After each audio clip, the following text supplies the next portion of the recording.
Certa vez, após pregar o Messias Yeshua como Jesus a um judeu que é parente nosso, ele disse: eu não posso aceitar Jesus, eu sou judeu. Ao que eu respondi: talvez você tivesse que queimar boi então, porque você não tem o Messias Yeshua, ele é o sacrifício uma vez por todas. Passados mais de 15 anos dessa ocasião, hoje eu vejo que eu estava muito errada e que eu não entendia a Bíblia, o livro de Levítico e todo o sistema sacrificial. Meu parente era um judeu nominal, que também não entendia. Este é o primeiro versículo do livro de Levítico e começa com a palavra Vaikra. Os livros na Bíblia hebraica, eles não têm nomes que são atribuídos, eles são chamados pela primeira palavra relevante que aparece no livro. E Vaikra significa "e ele chamou". No livro de Levítico, a palavra para oferta é korben.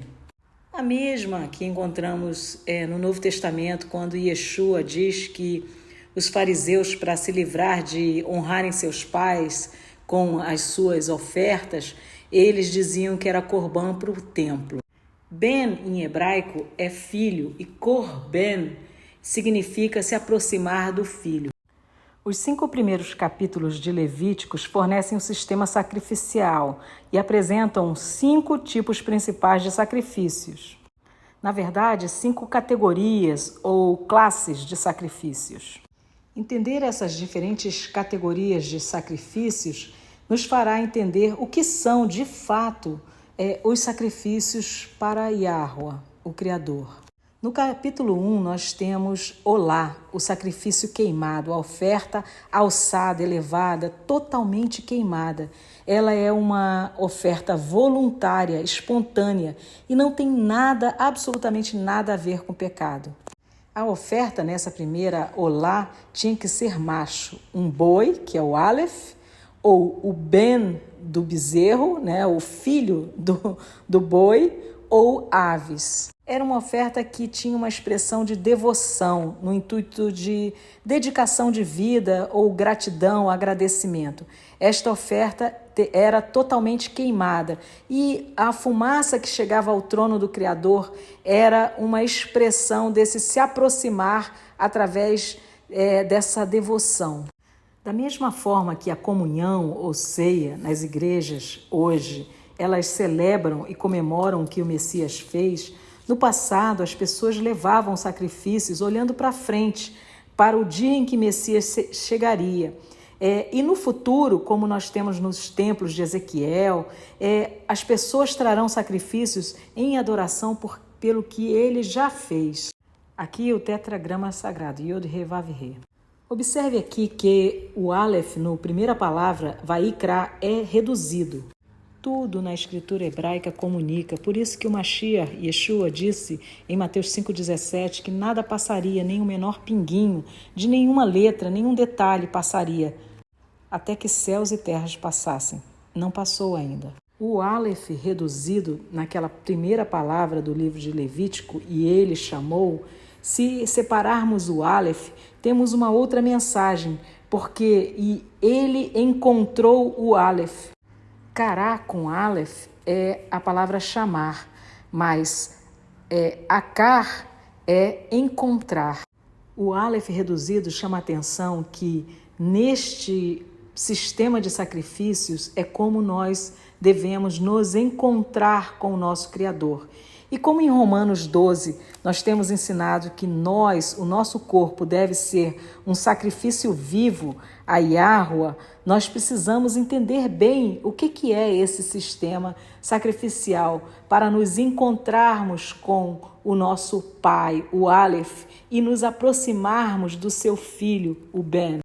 No verso 2, em hebraico, no original, está escrito assim: quando alguém vos trouxer oferta de si mesmo a Yahweh, Yod He Vav He, trareis a vossa oferta do gado do rebanho ou do gado miúdo.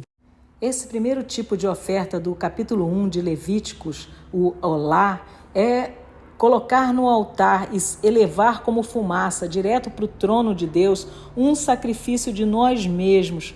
Por isso que a Escritura diz: achegai-vos a mim e eu me achegarei a vós. No capítulo 1, verso 9, nós lemos sobre o lavar as entranhas. Essa palavra entranhas tem a ver com que as nossas ofertas devem vir lá do nosso íntimo. Quando nós entregamos nosso tempo, nossa energia, dízimos, ofertas, se não for lá no nosso íntimo para nos aproximarmos de Deus, se tiver alguma outra agenda, como sermos reconhecidos por homens, por exemplo, não serve. A oferta queimada, alçada ao trono de Yahweh, é aquela que é exclusivamente para honrá-lo. De fato, a oferta somos nós mesmos. Esse é o sacrifício de louvor vivo de Romanos 12. A oferta do capítulo 2 de Levítico, Minhá, é a oferta de grãos, também voluntária e uma ação de graças, nada a ver com pecado. A oferta do capítulo 3 de Levítico, Shlamim, a oferta de paz, é celebração voluntária. Mais uma vez, nada a ver com pecado. Assim, as 3 primeiras ofertas ou sacrifícios de Levíticos são sinal de devoção, no intuito de dedicar ou rededicar às vidas uma expressão de adoração voluntária. É importante lembrar que as ofertas, os sacrifícios, os animais e os grãos, eles eram comidos. O único que não era comido era a oferta totalmente queimada. Essa primeira era totalmente queimada ao Criador, a Olá. As outras todas eram comidas. A de paz era dividida entre o sacerdote e o ofertante. E as outras, elas eram também para os sacerdotes. E então entramos nos capítulos 4 e 5 de Levíticos, onde temos as ofertas que seriam pelo pecado. A ratá, pelo pecado involuntário, quer seja do sacerdote, do líder ou príncipe, do povo todo ou de um indivíduo dentre o povo. E o quinto, que é o acham, a oferta ou sacrifício pela culpa, pelo pecado que nem se sabia que se estava cometendo. É interessante que no nosso mundo atual, nenhuma dessas 2 ofertas pelo pecado seria considerada oferta pelo pecado, porque o nosso conceito de pecado seria apenas o pecado voluntário e não o acidental ou por ignorância ou aquela sensação de se estar sujo perante o Criador, a mácula. De fato, na Bíblia, há 3 dimensões de pecado e o primeiro, que é o pecado voluntário, que a nossa consciência nos acusa, para essa a Escritura não traz provisão alguma, não se oferece nenhum sacrifício pelo pecado voluntário. Lembremos de Davi, quando ele peca com Betseba, ele não diz para Natã, eu vou lá oferecer meu sacrifício no templo. Não, ele se prostra perante o Criador, se arrepende e diz: pequei contra ti, me perdoa. Ele clama então pela misericórdia e pela graça do Criador. Assim, se você, como eu, pensa que o sacrifício da Bíblia seria para pecado, você está enganado. O sacrifício da Bíblia não é para esse pecado no conceito que nós temos de pecado. Uma segunda dimensão de pecado é aquela que é a transgressão do alvo, né? Você viola ou rompe os limites morais do mundo. É um pecado por desleixo. E aí, o sacrifício que você traz, que é esse ratá, esse pecado involuntário, ele vai ser uma medida pedagógica punitiva que você vai ter para que você lembre como que um pecado custa caro e não deve ser nada banalizado, mas esse é um pecado involuntário. E a terceira dimensão do pecado é esse pecado que você se sente impróprio perante o Criador por alguma mácula que você precisa que Ele limpe quando você está na presença do Deus uno, todo-poderoso e puro. Aquilo te constrange, como Isaías no capítulo 6, ele diz: ai de mim que sou impuro de lábios e habito no meio de um povo também impuro.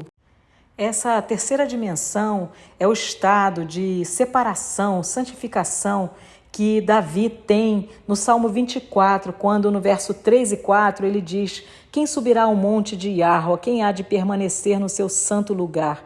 O que é limpo de mãos e puro de coração, que não entrega a sua alma à falsidade, nem jura dolosamente. O ensino escritural com relação a pecado voluntário é consistente.